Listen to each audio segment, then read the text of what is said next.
welcome to Marriage Monday with DrDerren and my beautiful wife, Lady Mrs. Shalon. Praise God. We got to figure out what we're gonna call her on this situation. We're gonna call her Lady Shalon, Miss Shalon, just Shalon, whatever we're gonna call her. But I'm glad to have all of you here with us today. Hey, listen, today we have an exciting topic. I want to just kind of talk a little bit. You all know that Shalon and I are very interested in marriages working. And so we're doing everything that we can do to ensure that marriages work. And so it's just us today. We don't have any guests sharing with us. And so we get an opportunity to just kind of kick it. And so today, what I really want to talk about, what it is that we need to do to handle conflict. All marriages have conflict. Now, let me just give a shout out to those of you who have been joining week after week after week after week, and you have been sending us messages that you've really been enjoying our time and enjoying what it is that we are doing on this time. There's so many things that you really could be doing, so many places that you could be, but you're sharing with us, and we appreciate it. So I welcome your feedback, welcome your comments. But today, I really want to talk about how do we handle conflict. But before we do, I'm going to just get my lovely wife to just jump in and say something, greet all of y'all, and just say whatever she wants to say. Hey, everybody. Thank you for joining. That's it. All right. So tools for handling conflict. I want you to go to your chat. I want you to just kind of talk to me and tell me a little bit about how you handle conflict. We're not going to be on for a long time today. I got 5 or 6 things for you. We're going to share those things with you, and then we're going to let you run on to enjoy the remainder of your evening. So look, let's talk about conflict. What do we need to do to handle conflict? As we've gone through and as we've shared some of the reasons why people are not being successful in their relationship, we talked about and we tackled the big 3. But one of the things that people don't really understand, they don't really know how to do, is how to handle conflict. And so we have some tools that we want to give you that we have found to be very successful. They have worked for us. We're 24 years in, and so something must be working. What do you think? Yeah, something working. And so let's talk a little bit about things that you can do, tangible things. And I don't want to talk over people's heads. Sometimes we can kind of talk about some things and it really just kind of goes over people's head. So I want to really meet you right where you are today. And if you are experiencing in your relationship, you're experiencing just challenge. There's just challenge that you just are not able to handle these tools. This one. These tools will help you. So number one, if you are in the middle of conflict, you need to be able to deal with conflict. First thing we got to do, and we're going to talk about this, you've got to create a safe space. Create a safe space. A safe space to do what? A safe space to enter into, to move out of where it is that you are and what's happening. So you've got to create a space that is designed for it's ease for us. When we go into this space, we recognize that when we come into this space that we're going to forget about everything that happened. So it could be that we need to just walk into a different room, a peaceful room. Whenever we go into this place, we already understand that this is a safe space. And when you really look at what a safe space is, a safe space by definition, it's a place that you can go into without fear of judgment, without fear of retaliation. You can go to a place and not have to worry about answering questions about why you feel this way or what you thought and all of that. When you're in a safe space, a safe space is just that. It's safe. It's a space that is designed for us to kind of come and lay it all down. A safe space is a space that I can I can wait to go into the space. And when I go into that space, I recognize that I can really get to a place of sharing. So, babe, talk a little bit about what a safe space means to you, and what feedback would you give, or what advice would you give about going into a safe space?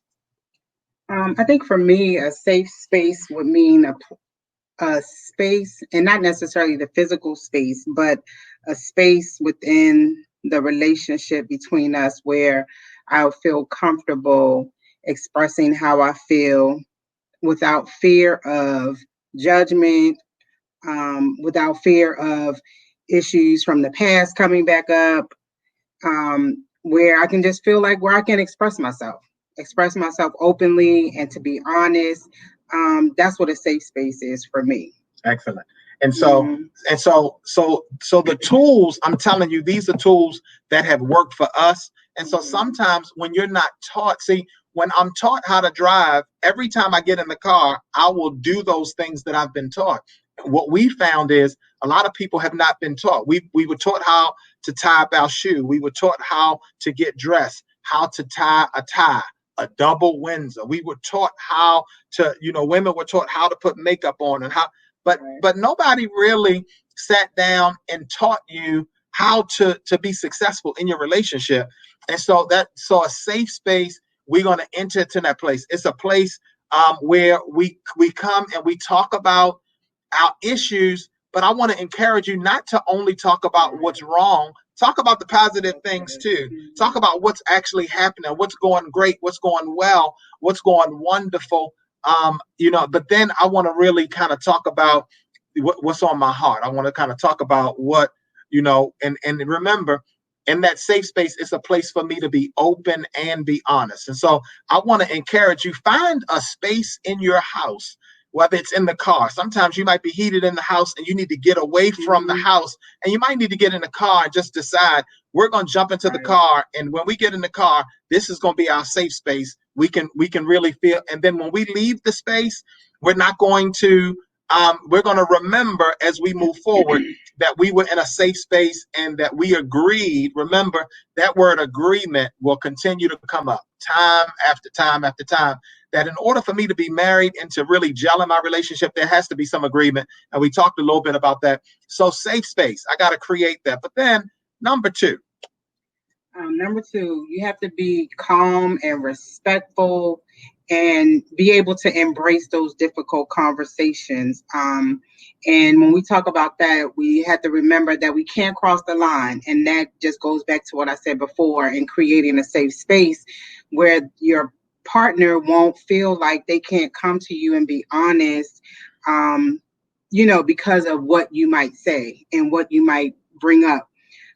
Don't insult your partner, because my feelings are my feelings, and just because you don't agree with them, that doesn't mean that my feelings aren't valid.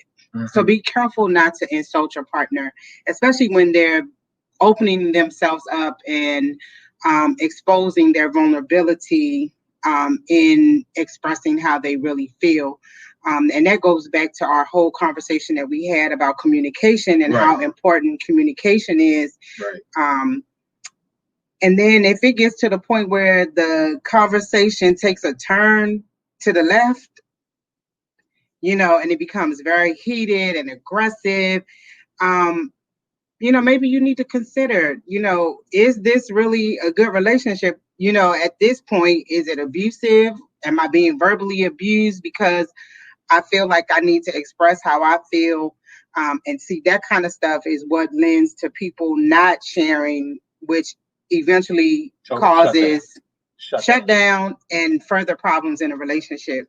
Got it. Make sure that you don't ever feel like you're being attacked or like you're even scared to express how you feel and to have these kind of open conversations. That's good. And so if I'm in the middle of my conversation, sometimes maybe I need to breathe for a minute, because we really want to be calm.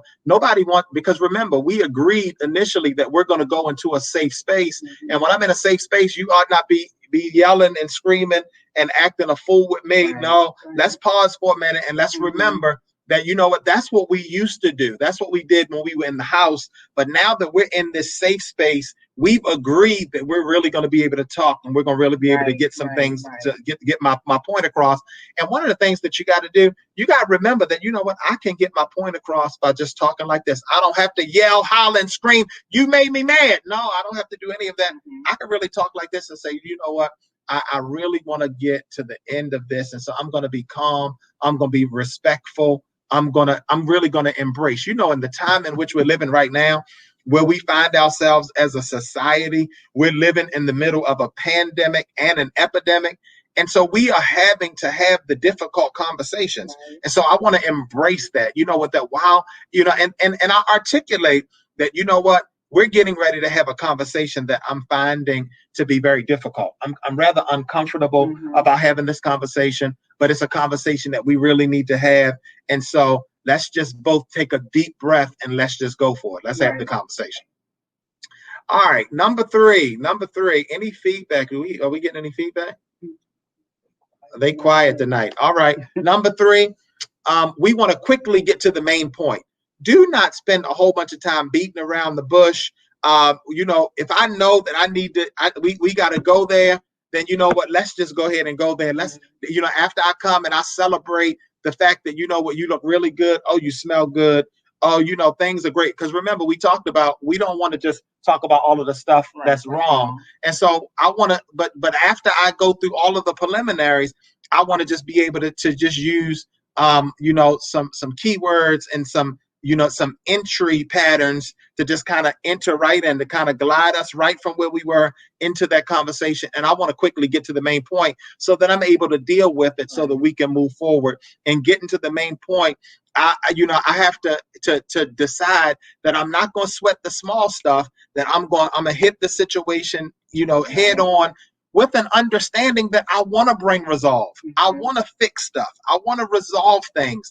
I don't want to walk around and feel uneasy and agitated and irritated. No, I want to get to the main point, and I want to get there quickly so that we can spend some time talking about it. And I want to push you, especially if there is a strong person in the relationship and then a person that's not as strong. And then, sometimes the strong person, they in your face kind of like, but you know what? Sometimes we got to, practice social and physical distancing, and keep our space, and work really hard not to be very intimidating, but to just kind of remember. Now, one of the things that's key to talk about here is that when I realize that, we keep sweating small stuff, we really have to ask ourselves the question, is there, or what really is the bigger issue? Because, you're not that frustrated because it was two dishes. It was a fork and a knife in the sink. You came home and you all balled up. No, it's got to be something else. And so if you're just frustrated that,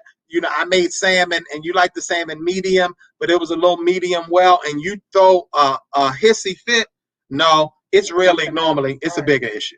Right. What you think? Yeah, I agree. And that's why it's everything that we talking about is always going to go back to communication.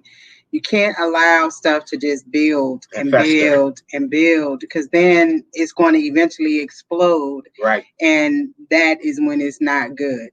So having these honest conversations when an issue does come up is key to a successful marriage. You just can't keep letting it build up, because it's in the end, it's eating you up on the inside, and it's affecting the family members and everybody else. And so why not just deal with it, put it out there, get it dealt with, and then we can move on. Absolutely. And don't be consumed. Don't think that the rest of the people in the house don't feel what's happening, because you can have kids, and you think that because the door was closed they don't know what was going on. They sense and feel what's going on in the house, and so that's the reason why we got to kind of go into that safe space. All right, number 4.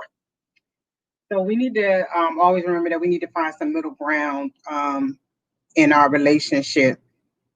It goes back again to the balance. You can't, when you have to have these difficult conversations, like Dr. Darren said, you can't just go in with the negative, what's not right, what's not good. You have to find some middle ground and have some balance in those conversations so that, like your partner won't feel like you're beating them up. Going back to, being calm and respectful of their feelings and how they feel. And then another thing is we have to learn how to agree.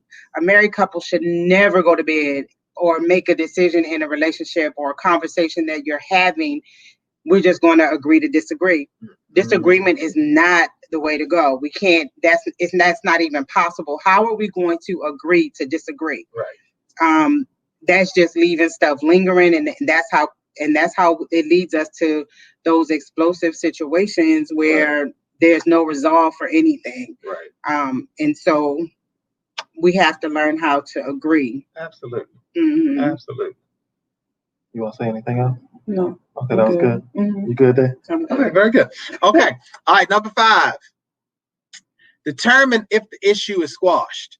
Sometimes you can go into a safe space, you can have the conversation, and you think that it's over and done with, and then it's coming back up again. So while we are dealing with it, let's just decide, did we deal with this, and are we good? And we have to ask ourselves the question. We done dealt with it. We done had the hard conversation. We done had the difficult conversation. It got heated. We were able to breathe. And then we need to just kind of say, are we good? Is this squashed? Because if it's squashed, we won't have to come back to it again. So we want to deal with it. We got to determine, is that issue, is it done with? And do we see eye to eye? Like, are we right there? I see you, kind of thing. Do you see me? Are we feeling it? Did we do everything that we needed to do to fix it? I'm telling you, we deal with couples and we have couples counseling all the time. And some of the things that we find out as she's talking with the woman and as I'm talking to the man, we find out, all of these feelings, and we're asking ourselves, did y'all talk about that? Have you shared what you just shared with me? Did you share that with your spouse? Well, yeah, I shared it, and I thought we had dealt with it. No, I can't leave anything to chance. I can't think, or I thought that no, because one thing will lead to another thing, which will lead to another thing, and before you know it, this person is ready to leave the house, pack up their stuff, and leave, and you just like, well, I thought we dealt with that. Like, where did this come from? So that's the reason why after I go through, I have my conversation. I'm just like, hey, Slim, we good? Is everything all right? Anything else you want to say? And we say it. And then, I was in a conversation the other day and I was telling somebody, I don't like commas at the end of sentences. I like periods. Because see, a comma says that there's something more to come, that there is a continuation of that thought. And so I don't want to have a continuation of thought. I want to deal with it. It might be a question mark. We might have some questions. There might be some excitement. So it's an excellent, no, I want to have a period, because a period says that I'm done. We finished with that. And now we can move on with the next thing. But then you have to remember that you have to be honest in that moment, and not just say, because you're tired of talking about it and just agreeing, yeah, I'm good, we good, let's move on. And you're really not, because that doesn't lend for the situation to be fixed or for you to be able to move on to the next thing. So just be careful in that. Don't allow the situation in that moment to push you to just say, yeah, I'm good, and accept what is being said, because if you're not, it's going to come back up. Absolutely. And it kind of goes back to what we said before, when I'm in step number 2, where I'm calm and respectful and I'm embracing the difficult conversation and embracing the conversation, I have to really be able to just say, you know what, be open and honest enough to just share your truth, even if you think your truth will not be received, or if you think, and you always want to kind of go into the conversation and say, hey, I want us to really have a conversation about this. I'm feeling like this, and I'm not sure if do you do this on purpose? Do you like to make me feel this way? You know that I'm a little frustrated, I'm a little irritated and agitated. Do you care about that? Because see, when I'm in relationship with somebody, it's important to me how my spouse feels. It's important to me that she's all right, and so that's the reason why we texting throughout the day. Hey, what's up with you? And I can always tell if something not right. And because we are connected, the two become one. I kind of know what's up. I know what's going on. I could sense in her voice. And so we just have to be very honest. In 24 years, have we had to have some difficult conversations? Absolutely. I am not at no, please, sir, please, ma'am, don't hear me say that, life for us, is just great and wonderful. But what we have learned, we committed that, we was going to do this one time and one time only. And sometimes I want to pack up her stuff and put her out. And she keeps telling me, I will pack up your stuff. She said she ain't leaving her house. She said, I put way too much time in. Ain't nobody else going to come up in here and be walking on these hardwood floors. They ain't going to do it. Ain't nobody else sleeping in my master bedroom. So I have to ask the question. I have to determine if the issue is really squashed or not. Are we really good? And if we good, then let's move on. There's a whole bunch to be done. We got millions that we need to make. I mean, we've got vacations that we still need to take. We got kids that we want to see get out our house and get married. And so, we can't throw in the towel and give up now. It's easy for people to just throw in the towel and just say, I'm done with you. But no, it takes the time to actually work through it and to just kind of get it to where it needs to be. All right. Now, if we can get through those 5 things, then the last thing, we go out on a date and we celebrate. What do we celebrate? We celebrate that we were just able to have a tremendous conversation. And, and sometimes people will look at that and think that that's not huge. But you know what? When I practice this, because how many couples actually have one day a week that they go into a safe space to have a conversation? Some people don't even talk to each other until there's a problem, till it's a situation, till you frustrated. Well, you know what? Let's talk about it. If I'm wearing some cologne and I think my cologne smells real good, I think it's sexy, I think it just does, and you can't stand it, then it's your own fault. If you don't ever articulate to me, that you don't like it. Because always remember, a lesson not learned from, it's going to be repeated. And so if I don't learn the lesson, I'm going to keep on doing it. I'm going to keep on doing it. I'm going to keep on doing it until you get me to the place where you say, I don't like this. And so when I don't like it, I'm able to move forward. If you're able to do that, if we're able to go through, then you know what? I praise the name of the Lord. I'm so glad that we were able to get through what I thought was going to be really difficult and really challenging. And we might have kind of, said some stuff. But you know what? Now that we've agreed, that we've squashed it, let's go to our favorite spot. What's your favorite spot? Hit us up in the chat. Tell us, what's your favorite celebration spot? Is it Ruth Chris? Is it Cheesecake Factory? The things happen over some chicken and biscuits or some miso salmon and a piece of what's our favorite cheesecake? White chocolate, raspberry, truffle cheesecake. Sometimes you got to, if Rita's is your thing or Cold Stones, let's leave here and let's just go and let's just celebrate.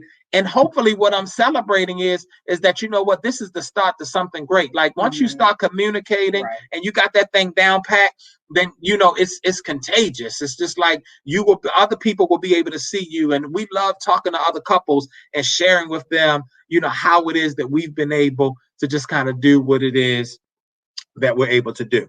So do we have any questions? No questions in the chat? By the docs. By the docs. Yes, Cassandra. Yes. Fran said Flemings. Flemings. Yes, Fran. Fogo, yes. Fogo. Amen. Jennifer Guy said Flemings too.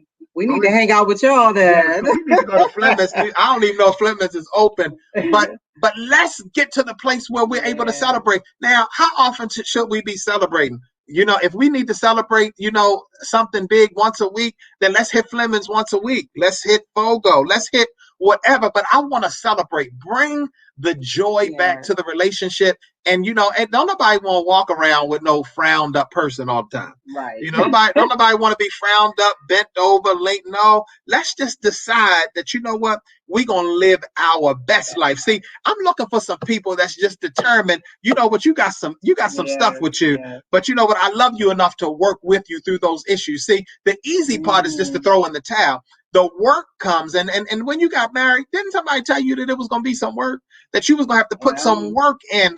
Sir, man, please understand that this thing requires work. The same way you want to get an excellent or exceeds expectation on your evaluation, you put in the work. You work long hours. You stayed for a minute. You know, you did what you needed to do. You know, no, and get people out of your ear. See, sometimes some of us can't find middle ground, and we can't, you know, really ask any questions because we got people in our ear trying to tell us, you know what, I wouldn't be going for that. Well, you know what, your last name is not my last name, and so you ought not go for that. But as for me and my house, this is what we're gonna do over here. And so we maintain that bond, and you know, and we keep it tight, and we keep, you know, we keep the people in our circle. You know, we used to have a really huge circle, but what we found out was that we had some fake and phony people in our circle, and we had to cut them off. We if you know us, you know we do the real deal. All right. So look, we're just about they're learning to be not to be stubborn and to work. Yes. You gotta put in the work. You gotta put in the work. And one of the things that we do, you know, we have this little thing when we're counseling couples. We have a red flag, and we throw up the red flag. If something happens that we really just not feeling, we throw up the red flag and we say, hey, you know, let's just pause for a minute, because you just said something that kind of cut me. You said something, because when I'm genuinely in love with you, I really don't want to hurt your feelings. I think one time in our relationship, Shalon said to me, she said, you know, you hurt my feelings. Well, that crushed me, because I ain't in this to hurt nobody's feelings, especially my wife. And so when you share with me, you know, you kind of let me in. You know, see, one of the things we found with couples is that many couples, there is a door that the spouse has never been to. That the door has never been opened to totally release all of you to your spouse. Right. And so when you go to that place and that door is open, and then you misuse the opportunity to be in that door, it takes a long time. So you don't want to intentionally hurt anybody's feelings. You don't want to intentionally hurt your wife's feelings. So that, you know, when we start talking about ways to kind of fix conflict, you know, if you enter into that safe space, and if you are committed that, you know what, I'm going to stay in this space, and I'm willing to hang on in there. See, you know, you have friends that you hang out with, friends that you vacationed with. They potentially can, you know, they might not, they ain't going to last long. Right. You know, we didn't have folks that we vacationed with, and we don't even talk to them no more. You know, but you know, it's fine. You know, I can kind of roll with people to a certain point. You know, but you know, sometimes when I'm gonna say this and we out of here. Sometimes when you're traveling, you get to a place where you got to have, you know, we were flying somewhere, and I thought we were going all the way to Puerto Rico or Jamaica, but we got to Florida, and the plane stopped, and the person came on and said, "Hey, I just need you to understand that, you know, there's nothing wrong, but we got to have a change of planes." So we're going to lay over here for a minute. You can stay seated or you can get up. But there's some people that have to get off here, because everybody is not going all the way in marriage. See, some people already decided, I'm going to get married. I'm going to be married for 6 months, 6 years. And then after that, I'm going to be done. I'm going to be ready to do something else. Everybody's not going all the way with you. So you got to check your friends, check the people that you roll with, because there's some people that's not going to go all the way. And so when that plane landed, it gave people that wasn't going where we were going, it gave them the opportunity to get off. But then guess what? There was a whole bunch more people that got on that was going where we were going. Can I just tell you, sir, tell you, ma'am, as we get ready to get up out of here, can I just tell you that everybody can't go where you're going. So watch your circle. You got people whispering in your ear crazy stuff about your man. Girl, you need to get rid of him. No, I'm not going to get rid of him because you want me to get rid of him. That's the easy part. I'm going to stay in and I'm going to work this thing. Right. All right. Any questions? Any comments? Okay. Madri said there are levels. There's levels to this, Madri. It absolutely is. It's levels to it. And guess what? Do not be consumed and think that everybody that you roll with wants you to stay married. There's some people that want you to be sick and tired of being sick and tired, so that they can try to come, you know, and rub up on you. You know what I'm saying? So everybody not trying to, you got to be careful about them people that's telling you, no, I ain't feeling them. In the moment you get in an argument, you sharing the argument with somebody, and they in your ear, girl, I don't know why you dealing with that, man. Man, why you doing that? Come on, I got a little something on the side. That's the thing, to have somebody on the side. Nah, I don't roll. I don't roll like that. I don't do no side stuff. Everything that I need, I got it right here.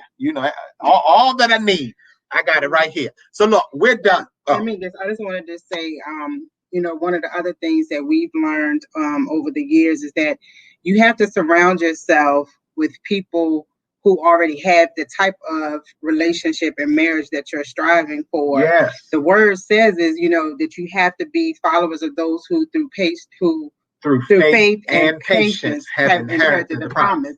And so that goes with everything, even if it's your career, your family life, your marriage. You have to surround yourself with those positive influences who can speak into your life regarding your marriage. And so just wanted to throw that out there too. That's one of the things that we really have to do. So surround yourself with those people, with those marriages who are doing it, who are making it happen.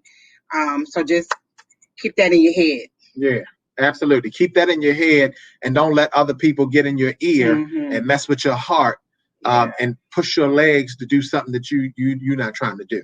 All right. Now, as I close, I want to say this. We are in the process of starting our July class. We have a class. It's a 4-week, it's a 30-day session. We do this thing called the 30-day marriage makeover. What is that? It's for people who are challenged in their relationship and you need some one-on-one attention. We do group sessions and we do personal sessions.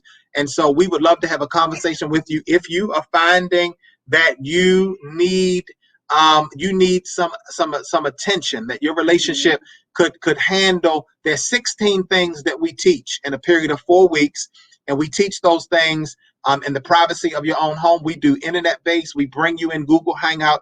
We hang out with you. We will meet with you one-on-one. If you are interested, if you feel like my relationship just kind of needs something, I have a success story of people that we've worked with. And some of you say, well, I've done that whole counseling thing and it didn't work. Well, let me just tell you, you didn't do it with us. And so that's key. It's important. And so if you're here, if you're watching us live, or if you are in need, you're watching the replay, and you want to be a part of our class, it's going to start the 2nd week of July. We still have some open seats.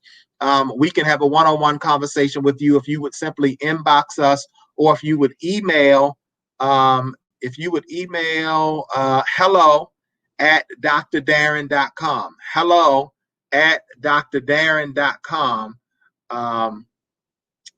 I'm gonna put it up for you. Hello@DrDerren.com.